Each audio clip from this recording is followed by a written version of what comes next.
Yeah, obviously not the result that we were looking for.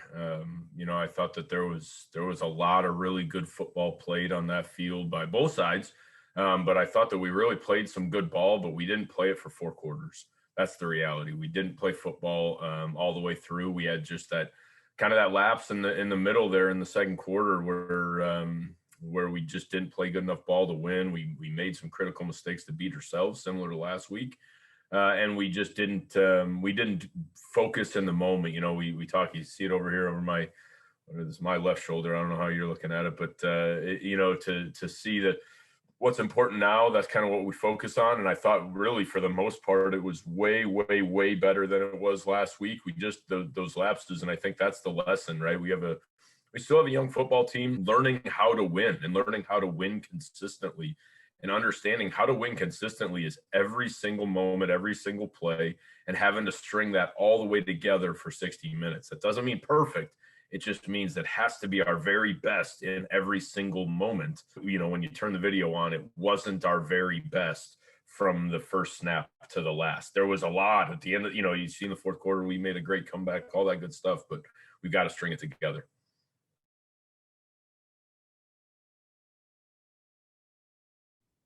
Yeah, certainly Harry took a step forward. Obviously, he didn't have a great game in the opener, and he knows that. And but we had a great talk. Part of signing up to play Division One quarterback, signing up to play quarterback.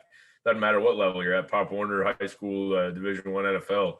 You're going to get all the credit or all the blame, right? But he took a step forward. Still had a couple of mistakes that I know we would love to have back. But obviously, still stuff we got to improve on. We've got to improve around them. We've got to, all facets of the offense got to continue to keep on coming. I thought it was great to see Dwayne Cooks keep taking steps forward. Matt Judd had another phenomenal game for us outside at receiver and, as a threat touching the ball in the return game, which is awesome to see. And then Tyler Hamilton got his first taste of action for us and made a couple of big plays for us. So, you really saw some of those guys around him starting to step up. And I think that his trust and in the quarterback room in general, the trust in the whole offense just goes as everybody kind of steps up and does their job more consistently.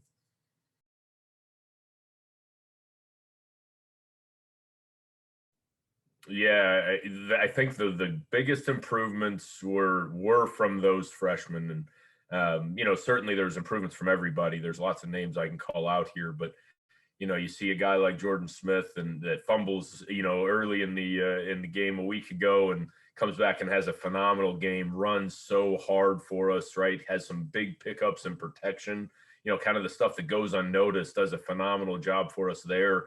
So just, going from having a major failure, a setback, whatever you want to call it, right? Learning opportunity in game one to a step forward. Colin Bohannick played both positions for us, inside linebacker, and had just an unbelievable game. Made again some of those little plays that maybe won't show up on the stat sheet, but some of the plays that he made out there, you could tell he's got a ton of instincts.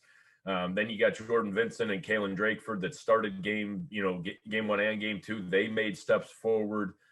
You see a guy like Jaron Hacha that started a couple of games as a true freshman. Mike Young and Jordan Miles both got the call on the edges for us as true freshmen, right? So those guys really had a much better game in game two than they had in game one, and I think that is going to pay off. We're just going to see as we continue to figure out who our best players are, who's willing to do it from the opening snap all the way through the final horn. Those guys are going to be the ones that are going to learn how to win, and they are. They're learning how to do it consistently.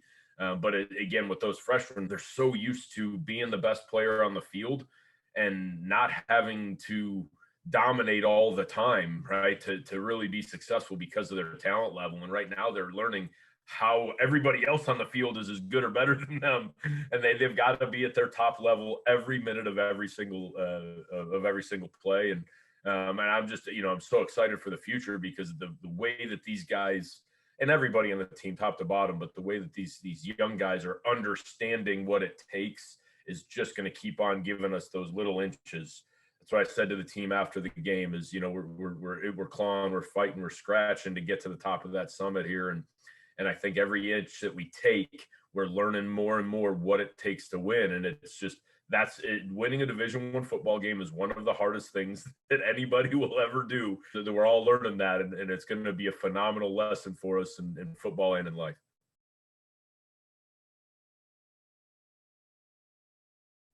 Yeah, they're really dynamic offense. It was a high scoring affair last year, and obviously our defense, had a phenomenal second half to really bow up and slow them down and get our offense on track. And they're a really good football team, well coached. And so we're got to go back on the road here this week and get down there. And I think that's the best thing about football. And the guys, you could see it in their faces yesterday at the end of the game, man, just the sheer exhaustion on their face. But the best part about this game is that there isn't time to sit there and cry in your Cheerios. It's time to get back to work. Come and get one day better. And so with a great opponent, across the field is always the case, though. As is always the case, we just have to focus on us, because it isn't about what the opponent does across the field. We have to focus on us, on what's important now. We got to give our best, and we got to do what we did this past week. And why we played better on Sunday is our practices went like this.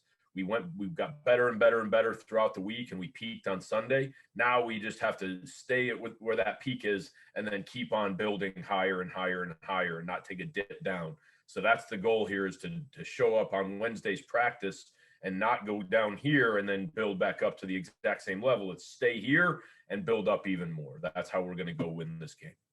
Obviously exciting, get on the road again. It's always fun to be together. I think the guys really enjoyed the opportunity. We had to follow all these COVID protocols. It was a little unique, but there was still that sense of fellowship with the guys. They still enjoyed being in their hotel rooms together, just kind of enjoyed a little more time together than maybe we normally get, socially distanced and masked and all those other things, right? But I think that time together the night before the game is going to keep bringing us closer. So it's exciting to get on the road, but we got to get another great challenge ahead of us. I appreciate everybody tuning in this past week. Tune in again, 105 on Sunday, Hale Stadium, and go Panthers.